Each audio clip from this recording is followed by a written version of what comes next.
la biomasa es todo material biológico que se puede producir por la naturaleza, ¿no? Bueno, pues puede ser forestal, puede ser agrícola, puede ser industrial, derivado del procesamiento de biomasa agrícola o forestal, incluso puede ser marina, ¿no? Como las algas, etcétera, ¿no?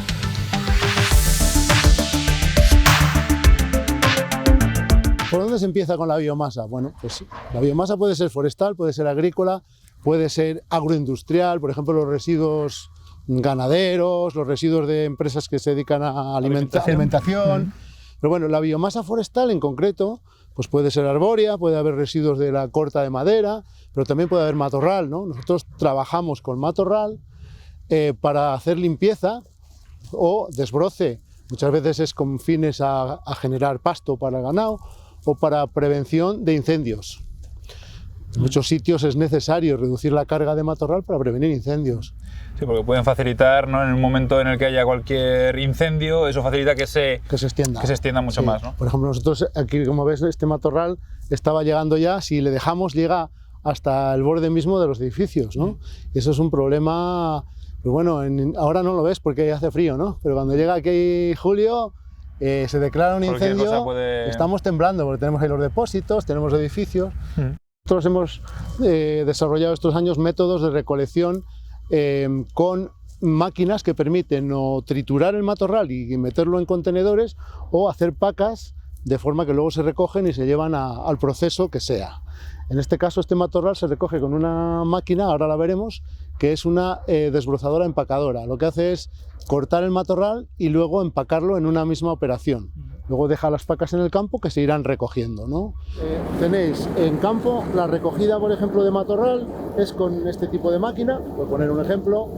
Después, en este caso, como se trata de una paca, un fardo, como lo quieras llamar, donde está el material ahí en rama, digamos, hay que procesarlo a un tamaño más pequeño, que llamamos astilla o triturado, que sirve ya para alimentar a las calderas. Entonces tenemos, por ejemplo, unas astillas, ¿no? Que hemos sacado de ese triturado. ¿Qué paso sería ahora? Bueno, el siguiente paso para, por ejemplo, producir pellets, que es una commodity, por decir así, es un vector, un producto energético refinado en el sentido de que es homogéneo, es denso, es seco, la humedad es constante y es un producto que se usa mucho en estufas y en calderas pequeñas, ¿no? Por eso mismo, porque es un producto muy controlado en tamaño y en características, ¿no? Y entonces, en una prensa de pellets, que es esta de aquí, tenemos que meter el material con una humedad ya establecida, menor del 12%. Eso antes, por ejemplo, si el producto que estamos haciendo astillar lo tenemos que pasar previamente por un secadero, o no, dependiendo si el producto está seco. Pero bueno, lo normal es que haya que pasarlo por un secadero. Asegurarse de que esa humedad está controlada. Después del secado, la astilla tiene que refinarse, tiene que pasar por un molino para sacar eso es triturarla. Serrín. Triturarla más. O sea, hay que fabricar a una humedad inferior, perdón, a un tamaño inferior al tamaño del pellet. El pellet normalmente es de 6 milímetros, pues el tamaño del serrín tiene que ser inferior a 5 milímetros, 6 milímetros. Entonces, ese serrín se mete por una tolva. Aquí tenemos 3 tolvas, estas 3 de arriba. Esas tolvas pueden recibir distintos materiales para hacer una mezcla. El pellet puede ser mezcla de distintos productos, esa es una de las ventajas que tiene también. Entonces, esa mezcla de serrines que se homogeneiza en una mezcladora pasa a otra tolva que alimenta a la prensa.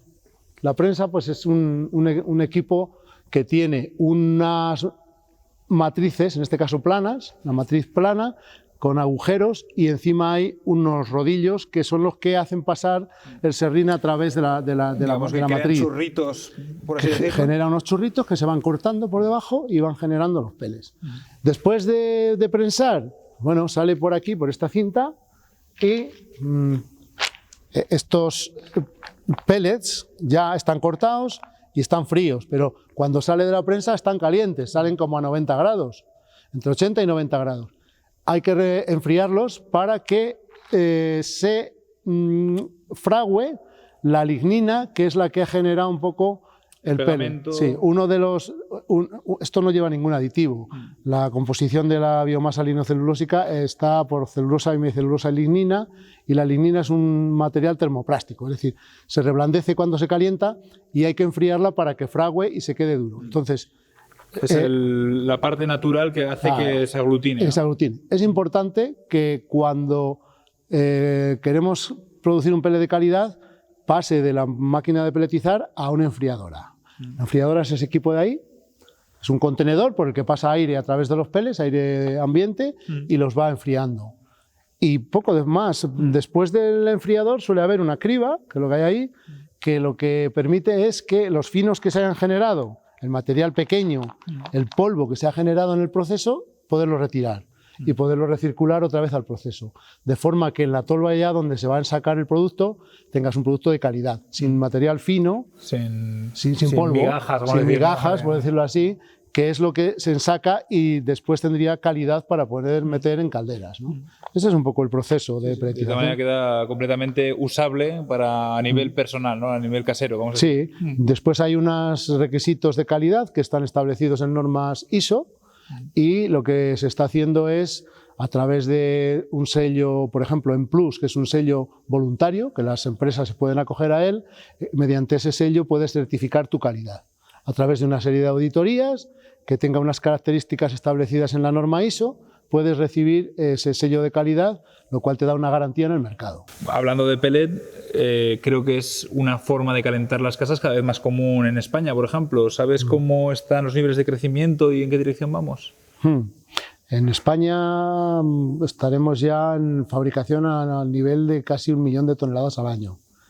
Y sigue creciendo porque sigue habiendo demanda, la demanda va creciendo, que se van instalando cada vez más, sobre todo pequeñas estufas que suman mucho, y al final, pues bueno, se calcula que en 2 o 3 años estaremos casi en 1.250.000 toneladas. En Europa ha crecido mucho más que en España, y bueno, el consumo mundial de pellets ahora puede estar en torno a 20 millones de toneladas, más o menos. También es verdad que una parte importante de ese consumo es en grandes instalaciones de combustión que han sustituido carbón por pellets, concretamente en el Reino Unido y en algunas zonas de Centro Europa, que ha distorsionado un poco los números, ¿no? Porque a nivel de consumo doméstico para generación de calor, pues no estamos en esas cifras tan altas, no creo que pasemos de 7 o 8 millones de toneladas en el mundo, ¿no? A nivel global. En España vamos bien, es un mercado que además poco a poco se va desarrollando y los productores son casi todos certificados con calidad, con lo cual el mercado en eso también es importante, ¿no? Que haya calidad y que la gente confíe. ¿Y qué ventajas puede tener calentar tu casa con pellets en lugar de con gas natural u otra opción? Bueno, mira, la ventaja principal de cara al usuario normal es el coste. El gas está muy caro y si te fijas en las estadísticas, por ejemplo, que genera Bebión, la Asociación Española de la Biomasa, el coste de unidad energética de la biomasa está todavía bastante por debajo del gas y de, por supuesto, el gasóleo, con lo cual la inversión en un equipo de biomasa, que siempre son un poco más caros, la amortizas muy pronto, ¿no? Esa es la principal ventaja. Otras ventajas es, pues bueno, con respecto al gas no estás sometido a ninguna cuota, o sea, tú compras tu biomasa, como puede pasar con el gasoil, ¿no? Lo llenas tu depósito. A conveniencia, según prefieras. Y no pagas mínimos mensuales ni pagas ese tipo de cuotas. Entonces, bueno, en ese sentido te da autonomía. Por otro lado, estás haciendo un beneficio social en el sentido de que la biomasa es algo que se produce a nivel, por ejemplo, Castilla y León, importantísimo, ¿no? Tenemos muchísimas miles de hectáreas de monte y empresas relacionadas con el monte y por ejemplo, con la biomasa forestal, aserraderos, fábricas de muebles, etcétera, que generan mucho producto, ¿no? Y eso, aprovechado, pues te das cuenta también de que el gas natural viene ¿de dónde viene? Pues bueno, de Argelia, de Rusia, ¿no? Esto viene de aquí, de Castilla y León, ¿no? Por lo tanto, es un consumo interesante de cara también al fin social, ¿no? Al tejido social de empresa y de creación de trabajo incluso en tu propia tierra, ¿no? Concretamente a eso, ¿no? Aparte que, como digo, lo que nos mueve principalmente a los humanos es gastarnos menos dinero en las cosas. Hasta eso lo consigues. Es ventajoso respecto a ese tema también.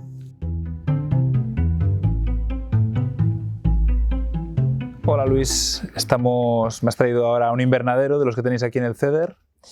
Bueno, en el CEDER trabajáis mucho en biomasa. La biomasa es una de esas energías renovables que, bueno, yo creo que es un poco bastante olvidada a veces, ¿no? Porque siempre nos acordamos, y lo digo por mí, de la eólica, de la solar, incluso de la hidráulica, pero la biomasa creo que no la conocemos lo suficientemente bien. ¿Por qué es importante la biomasa? Bueno, en primer lugar, porque es la energía renovable más producida y más consumida en Europa dentro de las energías renovables, claro. Entonces, esa es la importancia, ¿no? Para empezar, hablamos de que un 60% de la energía renovable consumida en Europa es biomasa. Claro. En mi caso creo que, claro, cuando pensamos en energía nos centramos mucho en la producción eléctrica, pero se nos olvida también que tiene una producción calorífica, ¿no? de producción de calor, térmica, claro, y en ese caso ahí es donde la biomasa gana por goleada, ¿verdad? ¿Qué es biomasa? Si nos suena muy esotérico, porque puede ser una palabra un poco técnica para mucha gente. ¿Qué es exactamente la biomasa? ¿A qué nos estamos refiriendo? Bueno, hay unas definiciones incluso hasta estandarizadas, ¿no? Pero bueno, en resumen, la biomasa es todo material biológico que se puede producir, para entendernos, por la naturaleza, ¿no? Bueno, pues puede ser forestal, puede ser agrícola, puede ser industrial, derivado del procesamiento de biomasa agrícola o forestal, incluso puede ser marina, ¿no? Como las algas, etcétera, ¿no? Claro, y es renovable porque, igual que en la naturaleza, ¿no? Las plantas nacen, crecen, mueren, pero vuelven a reproducirse y a crecer. Es renovable en ese sentido. Siempre podemos hacer volver a crecer, ¿no? un cultivo, por ejemplo, y volver a tener esa producción. La biomasa obviamente es renovable porque se renueva. O sea, en una generación, o sea, la vida de una persona, lo que más tarda en crecer, que puede ser un árbol, pues se ha regenerado, ¿no? O sea, se ha utilizado ese árbol y se ha vuelto a poner otro árbol. Y en ese ciclo tan corto, que es muy lejos de lo que es un ciclo fósil, es renovable, ¿no? También el concepto de renovable está en que si usas la biomasa para producir energía mediante su combustión, se considera que ese CO2 que has emitido se ha fijado en la planta en un ciclo razonable de tiempo, ¿no? Por eso en la Unión Europea y a nivel internacional hay un acuerdo en que si se trata de combustionar biomasa se considera que es renovable en cuanto al ciclo de emisión del carbono, ¿no? Claro, porque una de las formas de capturar el carbono que hay en el aire, en la atmósfera, es lo que hacen las plantas, precisamente, lo convierten en su materia, y esa es la materia que estamos combustionando, con la que estamos usando, pues, o para crear calor o energía eléctrica o el tipo de energía que necesitemos, ¿no? Y por eso es por lo que me comentas que, digamos que al final las emisiones de carbono son netas, ¿no? Es decir, lo que has...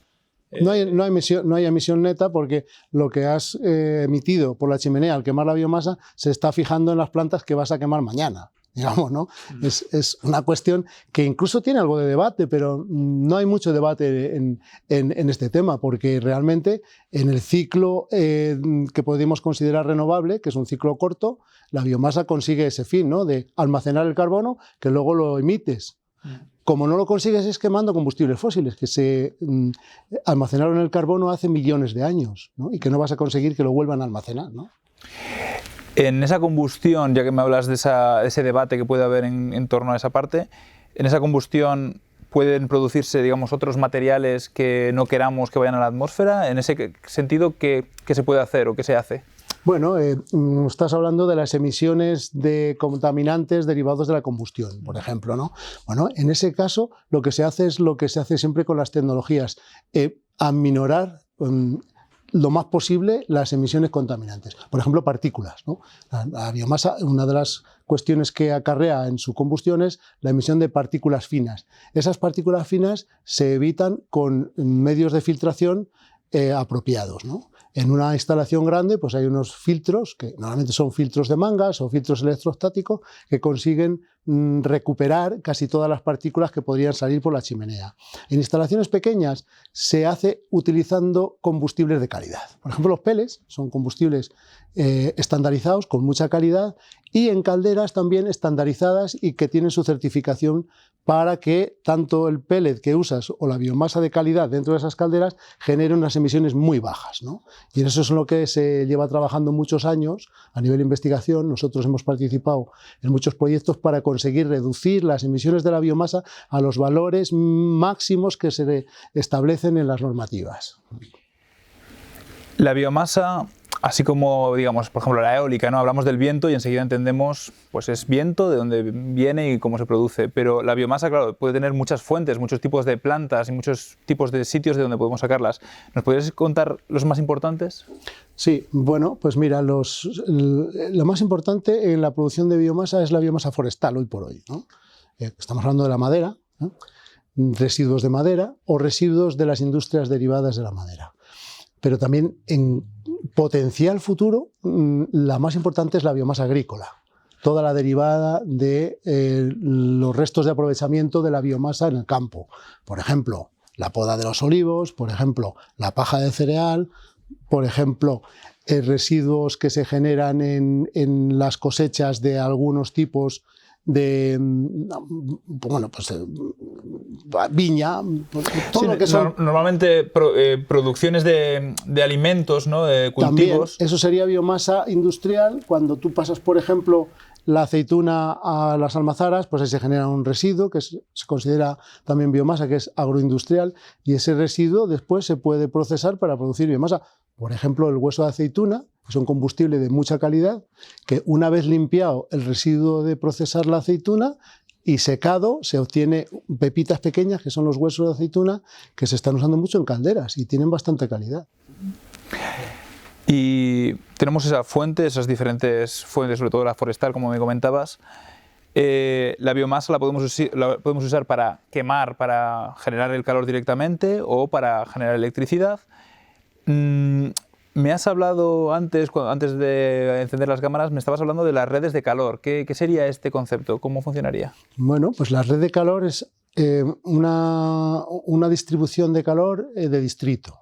Digamos, en una ciudad tú tienes un barrio, instalas una caldera central, bueno, lo que puede ser el equivalente de una caldera central de una comunidad de vecinos, pero extrapolado al distrito. Es decir, en ese barrio distribuyes el calor por tuberías subterráneas y generas solo con una única caldera. De esta manera optimizas. Una caldera es mucho más eficiente que 100 calderas, por ponerte un ejemplo, ¿no? Sí, en lugar de tener tu caldera en tu casa, la comunidad de vecinos o el barrio o la ciudad tienen esa misma caldera. Vamos a ese nivel. Si tú tienes una comunidad de vecinos con 20 vecinos, que cada uno tiene su caldera, es mucho menos eficiente que esos 20 vecinos tengan una sola caldera.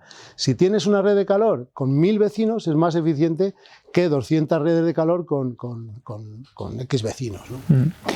Y la biomasa, aparte de usarla para, digamos, fines energéticos, como los que hemos comentado, se pueden crear también... Bueno, al final, una de las ventajas de la biomasa es que de por sí es gestionable, ¿no? Comparado con otras renovables. ¿Me puedes explicar en qué consiste esto exactamente? Sí, pues por ejemplo, a nivel de producción eléctrica, es gestionable en el sentido de que tú puedes generar electricidad con la biomasa almacenada que tienes o no. O sea, puedes arrancar, puedes parar, puedes suministrar al sistema eléctrico cuando tú quieres, no cuando quiere el sol o el viento, ¿no? Que sería el caso de la eólica y la solar, que no son gestionables en el sentido de que si no hay sol, pues no puedes, y es difícil almacenar la electricidad, ¿no? En ese sentido, la biomasa, pues bueno, es un combustible claro, que lo puedes gestionar alimentando o no alimentando, arrancando o no arrancando la central. Y a nivel térmico pasa lo mismo, o sea, claro, tú puedes usar la biomasa en tu red de calor o en tu caldera si la necesitas, si no la necesitas, no. En ese sentido es gestionable. Luego también a nivel cultivo o a nivel monte. Si no nos hace falta biomasa, no hace falta que hagamos el aprovechamiento forestal, ¿no? Por ejemplo, si la necesitamos, vamos al aprovechamiento forestal, ¿no? En cuanto a la producción de energía, tenemos eso, calor, electricidad, pero también podemos quizá crear otros subproductos de la biomasa. ¿Qué tipo de subproductos se podrían generar? La biomasa tiene, como has dicho antes, muchas posibles fuentes y muy diferentes. Ese puede ser un problema también de la biomasa, porque hace falta homogeneizar. Cuando tienes distintas fuentes, pues por ejemplo, hay fábricas de producción eléctrica, centrales que producen con una mezcla de forestal y agrícola. Pero a tu pregunta, también se puede trabajar en cascada. Es decir, de un lote de biomasa, por ejemplo, te voy a poner por ejemplo matorral, ¿no? Jara, ¿no? Podemos primero extraer un producto de más valor añadido que el puramente energético, que es el aceite esencial. Y seguimos teniendo la biomasa lignocelulósica para después aprovechamiento energético. Es decir, podemos sacarle a la biomasa en fases sus valores añadidos, digamos. Primero pueden ser aceites esenciales, pueden ser compuestos para la industria, moléculas determinadas, y después la biomasa lignocelulósica para otras aplicaciones, que puede ser también la producción de energía. Esto le puede parecer a un refinamiento, ¿no? Como se hace con el petróleo, tal, que lo convierten en diferentes subproductos. Eso es. Pero en este caso, pues bueno, con el tipo de subproducto que te dé la biomasa inicial. Es el concepto de biorefinería, sí. Por ejemplo, te voy a poner un ejemplo también de otro producto interesante que estamos trabajando en el proyecto BioNat, que es absorbentes para cama de gatos. Parece así, ¿no? Pero sí, en España hay una gran empresa, Tolsa, por ejemplo, que fabrica absorbentes en base a sepiolita para cama de gatos, que es un producto mineral, ¿no? Nosotros, con algunas de las especies que estamos trabajando, lo que hacemos es separar primero el aceite esencial o extractos también vegetales, después hacemos un cribado, separación, y la parte más de madera va a producir bioplásticos a través de una ruta de sacarificación, y la parte que es menos madera va a la peletización y a producir cama de gatos, litera de gatos. Y esa litera de gatos es excelente porque tiene muy buena capacidad de absorción, y los compuestos que le quedan de la biomasa, moléculas, permiten que el orín de gato huela menos que cuando se usa sepiolita, ¿no? Es un ejemplo de lo que dices tú, sacarle varios usos diferentes al mismo producto inicial. Exactamente. Particionar, digamos, o fragmentar lo que te puede dar un producto biomásico en distintos tipos para distintos usos.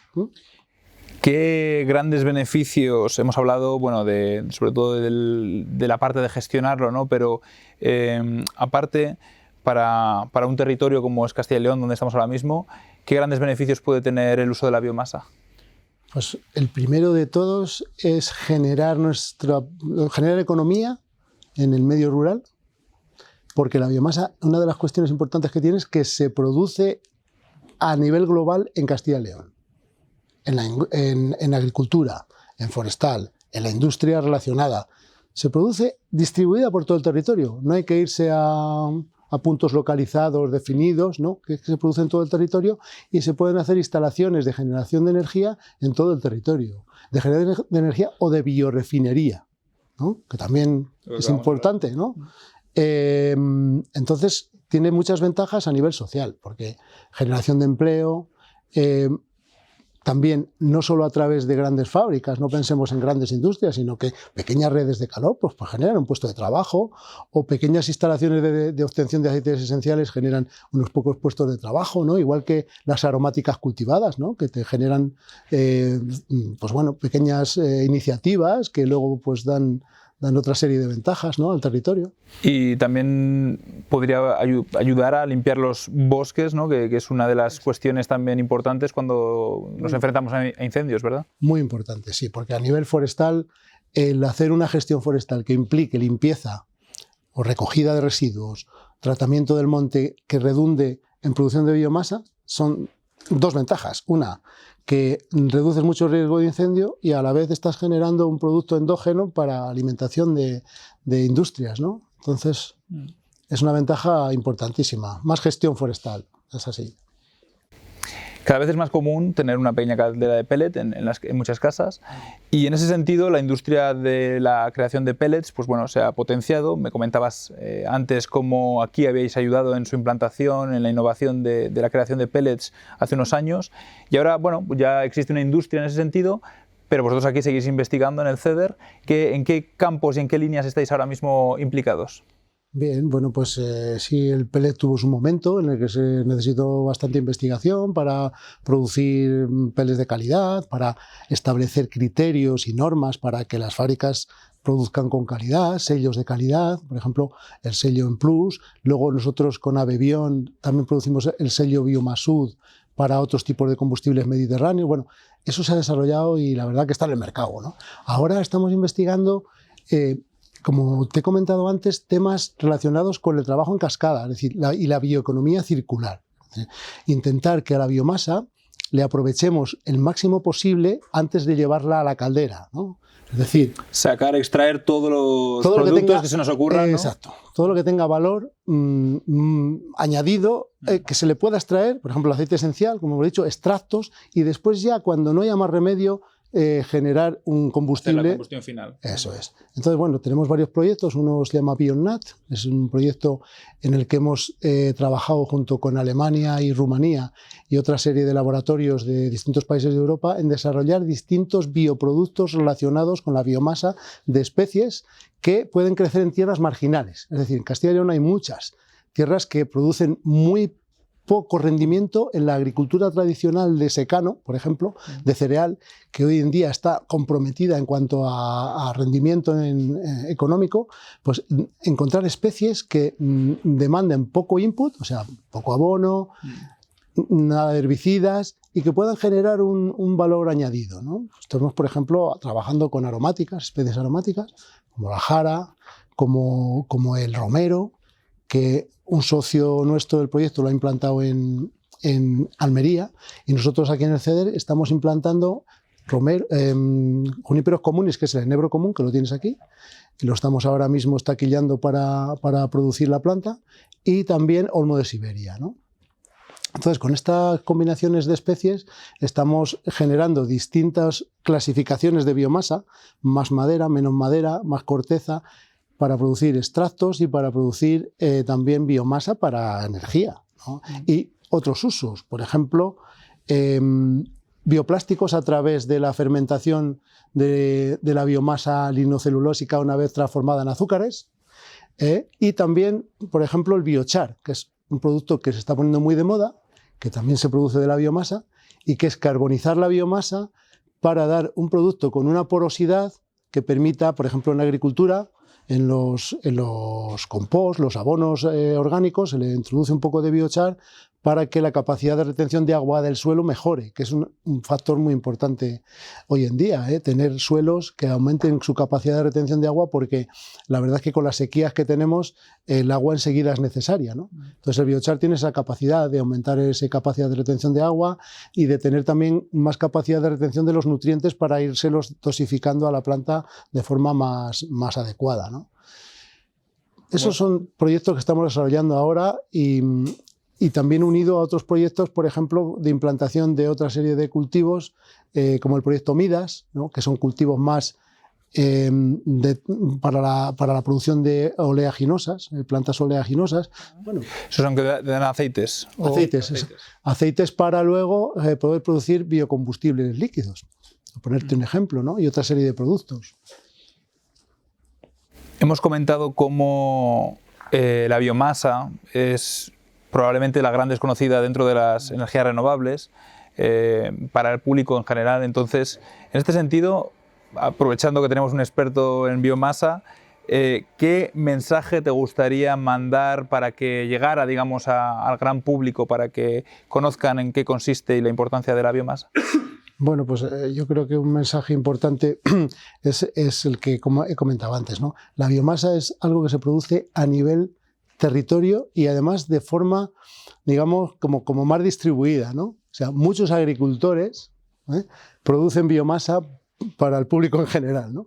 Eso es importante porque no se trata de poner una gran instalación en la que hay unos cuantos empleados y generan una energía, no. Es que para generar cualquier producto de biomasa tienen que colaborar muchas pequeñas partes de agricultura en general, ¿no? Y es la única manera, porque al final es una base territorial. Tú tienes, para producir 10 kilos o 1000 kilos de una cuestión, tienes que ponerlo en una hectárea. Y para eso tiene que haber muchas hectáreas y tiene que haber muchos agricultores que cultiven en esas hectáreas. Al fin y al cabo es un entramado social, ¿no? Podríamos decir que es la energía de la tierra, literalmente, ¿no? La energía de la tierra, o sea, que no sale de una mina, que hay que producirla y con mucha gente tiene que participar en producirla, ¿no? Y al final, tanto a nivel agrícola como forestal, por lo mismo, en forestal la biomasa genera muchísimos puestos de trabajo. En conclusión, si miras cualquier estadística, de las renovables, la que más puestos de trabajo genera con diferencia es la biomasa, ¿no? Estamos hablando de multiplicado por 10 y por 20 respecto a otras energías. Y además es un trabajo que se genera en el territorio donde se consume, ¿no? No, porque además la biomasa luego no se transporta a muy grandes distancias. Donde se produce cerca es donde hay que consumirla. La energía eléctrica la puedes llevar donde quieras, ¿no? Miles y miles de kilómetros. La energía en formato biomasa pues tiene que consumirse cerca, ¿no? Esa es una de las ventajas. También de las desventajas, porque al final cuesta mucho moverla, pero precisamente hay que aprovechar esa desventaja para hacerla una ventaja. Es decir, vamos a producirla aquí, vamos a consumirla aquí y vamos a tener base social para todo esto.